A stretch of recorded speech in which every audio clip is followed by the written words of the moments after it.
Once upon a defense budget, the U.S. Army had a dream. They wanted a nimble little tank, something lean and mean that could be airdropped like a military Happy Meal.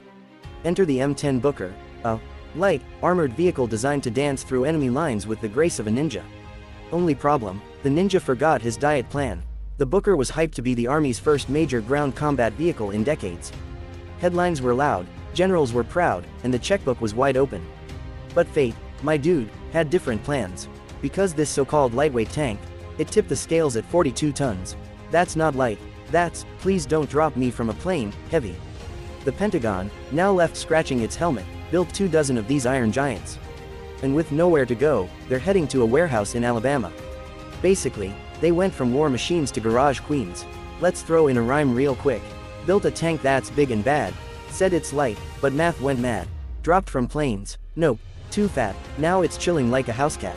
Army Secretary Daniel P. Driscoll pulled the plug, citing budget cuts from the Trump administration and admitting the tank design just didn't work.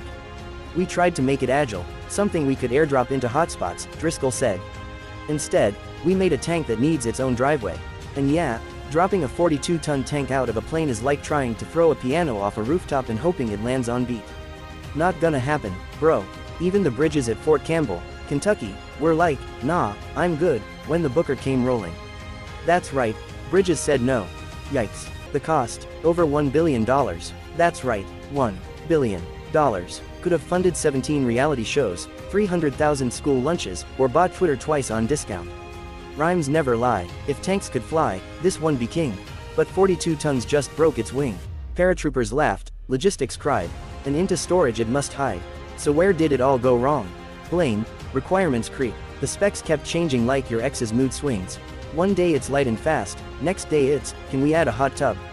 Carlton Halig, military analyst at CNAS, said they wanted something airdroppable, armored, and ready for a mid-intensity brawl. But the battlefield evolved faster than the tank could. In today's world, even heavily armored vehicles get shredded. So if your tank's not built like a fortress with teeth, it's toast. Especially when it weighs a ton and can't move like one. The M10 was supposed to be sleeker than the big bad M1 Abrams, which weighs 74 tons. And yeah, Booker's lighter, but still no ballerina. More like a clunky sumo with expensive shoes. On Reddit, where dreams go to die, military folks were roasting the Booker like it was Thanksgiving turkey. One post said Congress got sold a pipe dream with wheels. They told Congress it'd replace 4 vehicles and roll out of AC-17 like a superhero, one commenter wrote. Then came the modifications, cost, weight, time all exploded. Then budget change, and boom, gone. Another user just threw in the towel. Every ground system we build these days. Too slow, too expensive, and killed by politics. But wait, there's a plot twist. A small glimmer of hope from the U.S. Marine Corps. Some folks in the Marine ranks think the Booker could still be useful. 2 Marine officers, Lieutenant Col. John J. Dick and Lieutenant Col. Daniel D. Phillips, wrote an op-ed saying, "Yo, we'll take it." They argued their current ride, the LAV-25, is basically a tin can on wheels.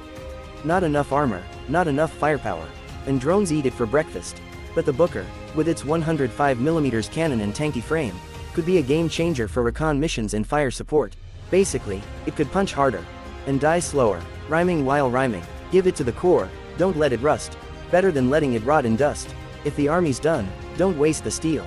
The Marines got grit, they'll make it real.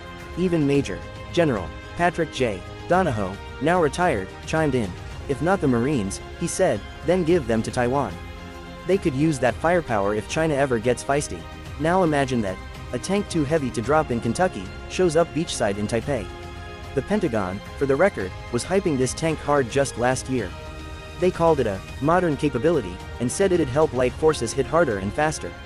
They plan to build 504 M10 Bookers by 2035, crewed by active duty and National Guard soldiers. 4 battalions worth of these bad boys were supposed to roll out. Guess that rollout hit a brick wall. They even named it after heroes, Private Robert D. Booker, World War II Medal of Honor recipient, and Staff Sergeant Stephen A. Booker, who died in Iraq and earned the Distinguished Service Cross. But now, instead of storming the battlefield, the Booker sits in limbo. $1 billion brick waiting for a second chance, or a garage sale. Final rhyme to wrap it tight. They built a tank, then changed the goal. Now it sits there, lost its soul. $1 billion and zero bang. Just a lonely tank with a brand name slang.